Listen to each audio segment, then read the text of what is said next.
காலையிலே அம்மா வீட்டுக்கு தான் போயிருந்தேனா, எங்க அண்ணன் பார்த்தா சந்தைக்கு கிளம்பிட்டு இருந்தான். நானும் வரேன்னு சொல்லிட்டு அப்படியே வண்டியில ஏறி போயாச்சு.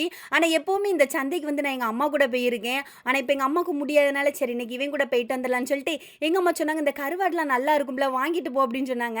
சரி வாங்கிடலான்னு சொல்லிட்டு நானும் இந்த கருவாடு, கத்தரிக்காய் இந்த 2 தான் எங்க அம்மா போட்டு வைப்பாங்க. ரொம்ப நல்லாருக்கும். நானும் வாங்கிட்டு வந்துட்டேன். அதுக்கப்புறம் ஈவினிங் வந்து வீட்ல போனதோட சுட சுட சோறும் பொங்கி அப்படியே இந்த கருவாட்டு குழம்பு வச்சுலான்னு சொல்லிட்டு, உடனே வேலைய பார்க்க ஆரம்பிச்சுட்டேன். அப்புறம் பார்த்தீங்கன்னா, முட்டை அவிய போட்டேன். ஏன்னா எப்பவுமே எங்க அம்மா கருவாட்டு குழம்பு வைக்கும்போது வந்து முட்டையும், அந்த கருவாட்டு குழம்பு வச்சு தருவாங்க. ரொம்ப நல்லாருக்கும். நானும் அந்த மாரி ரெடி பண்ணிக்கிட்டேன். ஆனா முன்னாடிலாம் எங்க வீட்ல வந்து வாரத்துல வந்து 1 நாள் கருவாட்டு குழம்பு, வெறும் குழம்பு இருக்கும், பருப்பு குழம்பு இருக்கும். ஆனா நான் வந்ததுக்கப்புறம் அப்பலாம் வைக்கல. சாம்பாரு, அப்புறம் பார்த்தீங்கன்னா மீனு.